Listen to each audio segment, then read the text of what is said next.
تو خلافت نام ہے اللہ کی حاکمیت کے تحت مسلمانوں کی حکومت کا. یہ تو پہلی ڈیفینیشن ہے، وہ یاد کر لیجیے. اب دوسری بات یہ سمجھ لیجیے کہ ایک زمانے میں حکومت بڑی سادہ ہوتی تھی، کوئی لمبے چوڑے ادارے نہیں ہوتے تھے. یہ عدلیہ ہے اور یہ مقننہ ہے اور یہ انتظامیہ ہے اور یہ فلاں ہے اور یہ فلاں ہے اور یہ پارلیمنٹ ہے اور یہ کانگریس ہے. یہ چیزیں تو نہیں تھی نا. آج کے دور میں جیسے یہ سائنس کی ایجادات ہیں، یہ ٹیوب لائٹ ہے، یہ کیمرہ ہے، یہ لاؤڈ سپیکر ہے، یہ تو حضور کے زمانے میں بھی نہیں تھے، خلفائے راشدین کے زمانے میں بھی نہیں تھے. لیکن یہ کہ ان چیزوں کو ہم استعمال کر رہے ہیں، اگر استعمال ہے اللہ اور اس کے رسول کی مرضی کے مطابق تو یہ مسلمان ہے. اگر اسی میں گانے نشر کرنے شروع کر دیے جائیں، اسی روشنی میں ڈانس کی اور راگ رنگ کی محفل نچا دی جائے تو یہ اس کا غلط استعمال ہے، کافرانہ استعمال ہے. اسی طریقے سے سمجھ لیجئے حکومت اور ریاست کے جو ادارے وجود میں آ چکے ہیں، ان اداروں میں سے جو شے اسلام کے خلاف نہ ہو وہ لے کر صرف 3 چیزیں شامل کر دی جائیں تو خلافت بن جائے گی.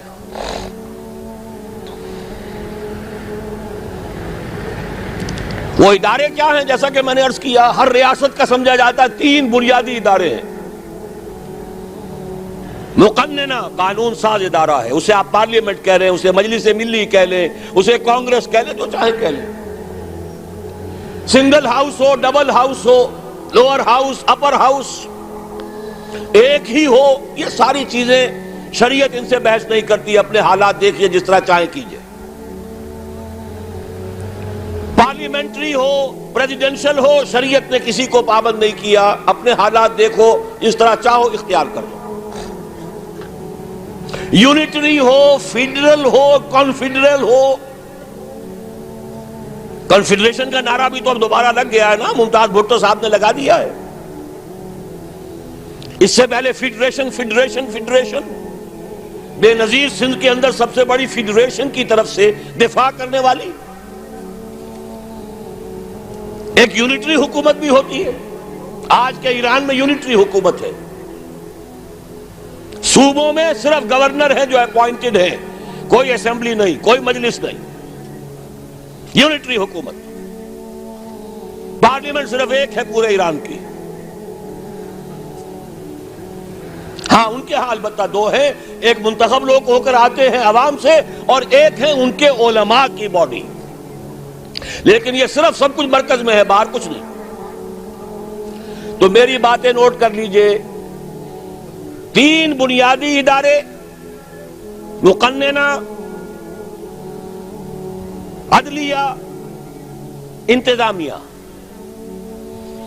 3 بنیادی صورتیں، unitary form of government, federal form of government, confederal form of government, اور پارلیمانی یا صدارتی نظام. ان تمام چیزوں کو شریعت نے کہا ہے کہ مباح ہے، جدھر سے چاہو استعمال کرو. البتہ ایک بات ہے، وہ میری ذاتی رائے ہے، اس میں مجھے کوئی اور اختلاف کر سکتا ہے. وہ میری رائے یہ ہے کہ مغرب میں جو ارتقاء ہوا ہے ریاست کے اداروں کا، ہر ارتقاء کا ایک کلائمیکس ہوتا ہے، ایک انتہا ہے اس کی. اس کا کلائمیکس میرے نزدیک امریکہ کا صدارتی نظام ہے. وہ میں بعد میں عرض کروں گا اس کا سبب کیا ہے. میرے نزدیک امریکہ کا جو پورا کانسٹیٹیوشن ہے، 3 چیزیں شامل کر دیجئے وہ خلافت بن جائے گا. پہلی چیز، اللہ کی حاکمیت طے کر دیا جائے.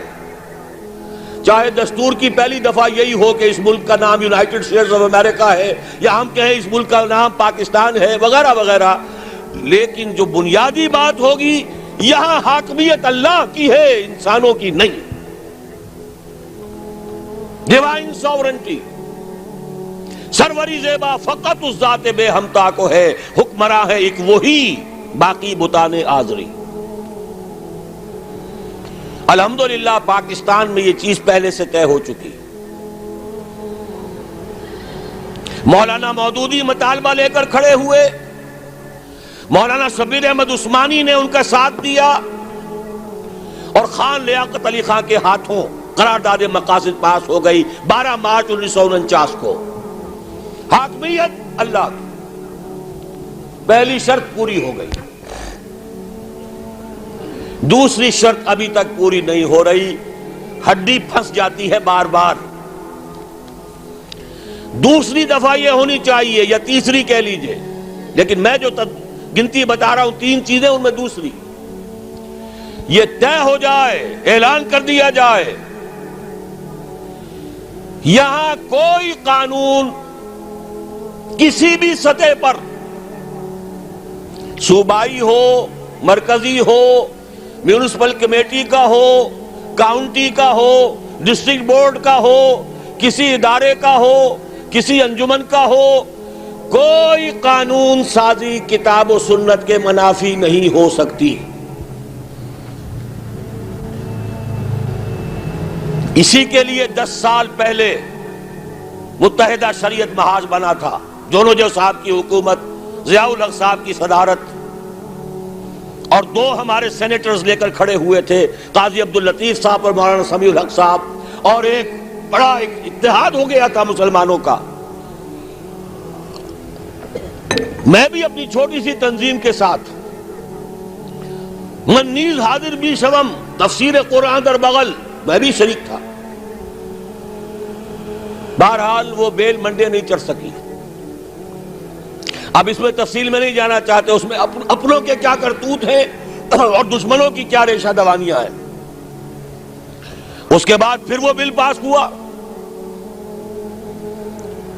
لیکن یہ کہ اس کے بعد نواز شریف صاحب نے نفاذ شریعت آرڈیننس اسے قانون بھی بنا دیا، لیکن یہ طے کیا کہ اس کے لیے دستور کی ترمیم بعد میں آ جائے گی، وہ آج تک نہیں آئی، نواز شریف کی حکومت ختم ہو گئی۔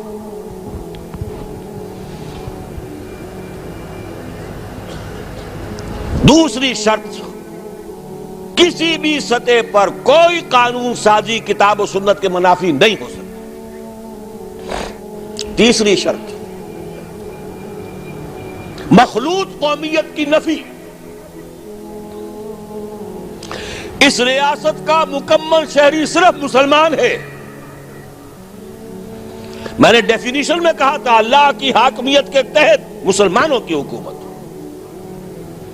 جو اللہ کو نہیں مانتا، رسول کو نہیں مانتا، ان کے جان اور مال اور عزت کی حفاظت کی جائے گی۔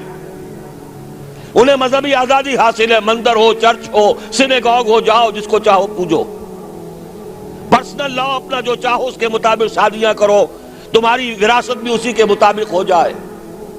اپنی اولاد کو، اپنی آئندہ نسل کو اپنا مذہب سکھاؤ، پڑھاؤ، لیکن 2 چیزوں میں تم شریک نہیں ہو سکتے۔ نمبر 1، قانون ساز ادارے کے رکن نہیں بن سکتے، اس لیے کہ قانون سازی کا منبع قرآن و سنت ہے، تم نہ قرآن کو مانتے ہو نہ سنت کو مانتے ہو۔ نمبر 2، اعلیٰ ترین سطح پر جہاں پالیسی کے فیصلے ہونے ہوں وہاں کوئی غیر مسلم شریک نہیں ہو سکتا۔ چھوٹی ملازمتوں میں ہو، پروفیشنز میں ہو، کاروبار کرو، ملازمت کرو، فوج میں آؤ، سب کچھ کرو، ڈاکٹرز ہو، انجینئرز ہو، کام کرو، لیکن جو policy, highest level of policy making, وہاں غیر مسلم شریک نہیں ہوگا۔ کیوں؟ بڑی منطقی سی بات ہے۔ جیسے میں نے کہا، جب قانون سازی کا منبع قرآن و سنت، جو قرآن کو مانے نہ سنت کو،